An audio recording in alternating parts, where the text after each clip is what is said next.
Aloha, Verdine. Afternoon. How are you? Hey, what's going on, brother? Dave Lawrence, Hawaii Public Radio. How are you? Great. Nice to hear your voice. Giving you a big hug and a high five. Been a long time. Right. Good to hear from you. Okay.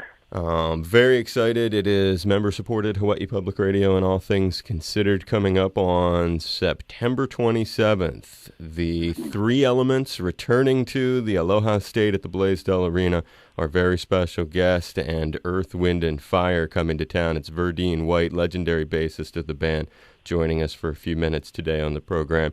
Great to have you on board, Verdine. Thank you, brother. Thanks for having me. Thank you so much. Thank you so much. You're welcome, and a great pleasure. And happy recent birthday wishes. I know that happened the other day. Very much. Thank you. Thank you. You're welcome. I was thinking a lot about, I've gotten to talk to you several times over the years. I was trying to think of some things to talk about that we've never discussed and to make it fresh for folks. And one of those things in researching you was how your father's sax playing and musical connections, as well as your brothers Fred and Maurice's drum playing and love of music, factored into your own inspiration to be a musician. Well, first of all, my idols were my brother and my father, and they were very great, wonderful people, and they helped me quite a bit, and we had a lot of music around the house. So my dad played sax, but he also was a doctor, too, a physician. And so it was a big thing, you know.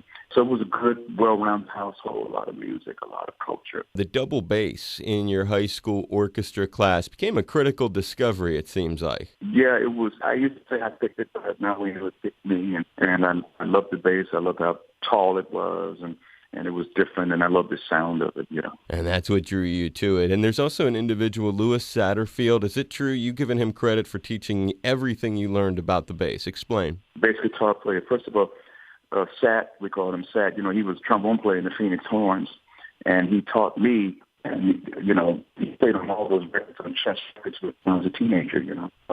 And then I missed Sunday for like almost 5 years, you know. And he taught me how to play in the studio. He gave me the concept of what bass guitar did, you know. And so he taught me, you know, everything on bass guitar, you know. How old were you when this was happening? Like 14, 15 years old, you know. And he was already, you said he played trombone. He was part of the Phoenix Horns as well. So he was a multi-instrumentalist cat. But also he played on a lot of those hit records with Maurice at Chess Records. You know, that's what he did, man, you know. That's a great background. And when I think about the memories of playing in the Chicago club scene prior to joining Earth, Wind, and Fire on your own, what sticks out when you think of that? What sticks out is that I was the youngest guy in that band at the time, you know, with the club scene, and I couldn't go downstairs. I had to stay upstairs. I couldn't go to the bar. You know, that West would look out to me. You know what I'm talking about? One of the great things in your life must have been when your late great brother Maurice moved to Los Angeles, and then he made a subsequent call to you to join the band. Do you remember him calling you? Oh yeah, yes. It was around April, right after he left Ramsey. April 70, about maybe 3 or 4 weeks after he left Ramsey, and then he called me and asked me that I want to come out to California. And I said, yeah, you know what I mean? And I jumped at the chance, and he sent for me. And it was a great experience. You know, it's kind of like going off to college, but the hippest college you could ever go to. Right. That's a good description of it, too. And what kind of sounds, because it was such an innovative thing, it really hadn't been done before. What your brother was doing was so pioneering, it was like there wasn't a model to follow, if you will. What were some of the sounds or concepts he told you he wanted to do that excited you about it? He was just doing it, and he would talk to me about it, and he just threw me in there, you know. And those were the first 2 records on Warner Brothers that we were doing at the time, you know. And we had done the Sweet Back Badass soundtrack. So that was the beginnings, you know, the beginnings of the concept of the sound, you know. Were you there when he came up with the name Earth, Wind, and Fire? Yeah, I was there because the first original name was called the Salty Peppers. Right. And then he changed it according to his astrological chart, which had no water in it. It had air in it. And you were there when he came up with that idea? Oh, yeah. That is such a cool thing. You know, the thing about you thinking about the pioneering aspect of the music, when you guys were gigging around in the beginning, it must have been challenging for the record label, even promoters sometimes trying to figure out how to market the group. It could have been, you know, forgetting I was still a teenager, so for me it was a lot of fun. You know what I mean? Obviously for them, promoters, record companies, you know, the race probably obviously was very challenging for him, you know, because he was older and he was, you know, more on the front line of it, you know. Right, I get it. You were happy. You weren't thinking about those business considerations. You were just stoked to be out there.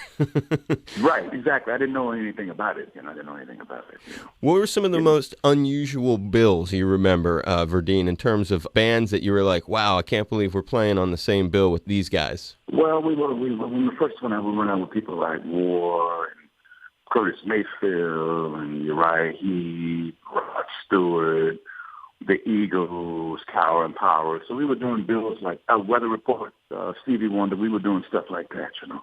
You mentioned Uriah Heep. Any other real rock ones that stick out as being an odd pairing when you look back at it? That was, you know, those guys in the Eagles, those two. Okay. You know? You still remember meeting Clive Davis at the Rockefeller Center performance, which resulted in that deal with CBS Columbia? Right. Actually, we were opening up for John Sebastian, and for that he was in the two. And we opened up for John, and Clive came to see John, and he saw us, and he came out to L.A. and auditioned us. And yeah, of course, I still talk to Clive to this day. We're very close to this day. That's incredible, and what a survivor, the two of you guys. I mean, it must be magic when you guys see each other or talk to each other, because it's been... Yeah, man. Yeah. I mean, such a long run. There's an amazing show that you did in '74. It's not long after becoming part of the CBS Columbia family, and that was the couple 100,000 people at the Ontario Speedway Cal Jam '74. It was the California Jam, right? And then it was in front of 250,000 people, and that was a groundbreaking thing, you know, for rock concerts. It was right after Woodstock. I think it was the biggest at that Woodstock for kids that don't know, you know. So, yeah, it was a big deal, man. It was a big deal. Were you blown away? Was that the biggest at that point so far in your life? Was that the single biggest audience? It had to be. Oh, yeah. At that point, yeah. You know. What an incredible thrill. That would be something your heartbeat would definitely be going out for that. Yeah, that's cool. Yeah. But although a few weeks ago we did 80,000 at Glastonbury, so, you know, obviously, we're accustomed to it now. Yeah, well, now you are, certainly. You've had a long run of doing those. That was just number one of a laundry list of shows. Mm-hmm. You know, there are a lot of people don't know about the way you guys crossed paths with Harvey Keitel in the film That's the Way of the World. Right. Can you explain how that came up? That was Harvey's first movie, and that came up because we were doing this movie for That's the Way of the World with Sig Shore, and Sig Shore had produced Superfly. So you still remember it, and is Harvey a guy you've kept a relationship with? I've seen Harvey off and on. I was pretty young at the time, so we were just doing our thing, you know. Unusual thing when you look back and you can see you guys on stage. There's some great concert scenes of you slamming on the bass in that thing. Mm-hmm. It's just hard to believe that there you guys are in a major motion picture with some of these cats. And was that, Verdine, before the concert theatrics became a big part of the show? When did that stuff begin in terms of the floating piano, the drum kit, the vanishing acts? When did that stuff emerge, and whose idea was it to do it? That came around 75, and Maurice, myself, Philip, and we started sitting talking about how do we take the show up to the next level. And that's what we did, man. Doug Henning and David Copperfield, really famous magicians. That's right, David Copperfield and Doug Henning. And did you guys hire them? How did they come to be involved? Well, we met Doug at a theater. We started talking, and then came up with an idea.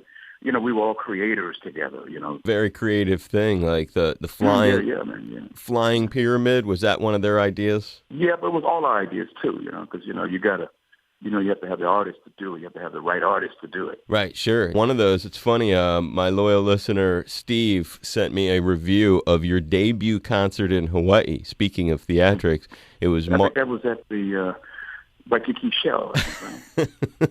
You got a great memory. Yeah. It was a benefit concert, too, for an environmental group. So here you were trying to do some good. Life of the Land was the group. Right. And it says you hit the stage with exploding flames and great deal of pyrotechnics. But it says one of the highlights of the show, Verdine, was when bass guitarist Verdine White was raised by a rope above the stage and performed his bass solo in midair. Did you on your own say, I want to fly as part of the show? What was more, we're always collaborative, you know what I'm saying? Tickets were $6 and $5. Boy, have things changed. Huh? That's just the tax today on tickets. The African thumb piano, it has earned such a special spot, the kalimba in Earth, Wind, and Fire. How did that arrive to be part of the group? Well, that was Maurice's thing.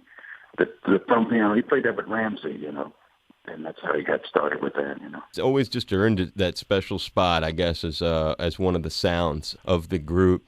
There have been many times you guys have made it onto the screen in different ways or had your music used. How did you guys end up among the cast of Sgt. Pepper's Lonely Hearts Club Band George Martin put us in for that movie, and then he didn't have time to work with us. So we ended up doing the tune on our own and putting it in the movie. What's kind of cool about that is despite a lot of what people think about that movie, at the time it didn't have the greatest reviews and stuff, it really had an all-star cast. And like you just said, I mean, you got to have the producer of the Beatles himself select you and then be a big part of the film. Right.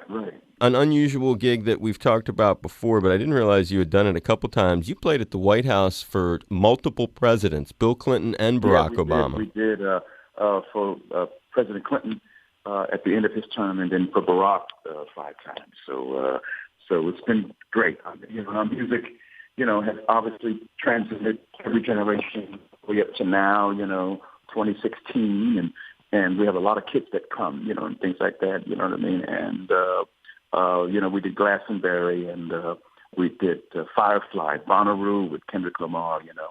So we're really happy with where we are, and we spot every night. So it's been doing great. We're doing great.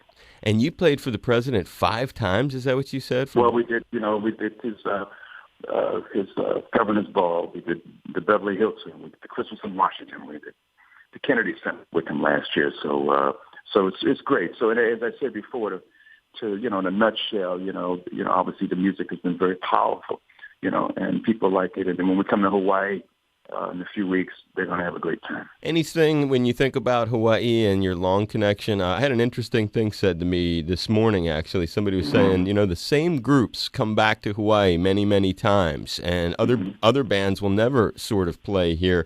What was it you think that connected you so strongly with this audience that you've been back so many times? I think it's a wonderful audience. The audience really connects with us. We connect with them, and it's been great. Love fest with them. This Hawaii is special, and we're going to come out there and rock it. Like you always do, my brother.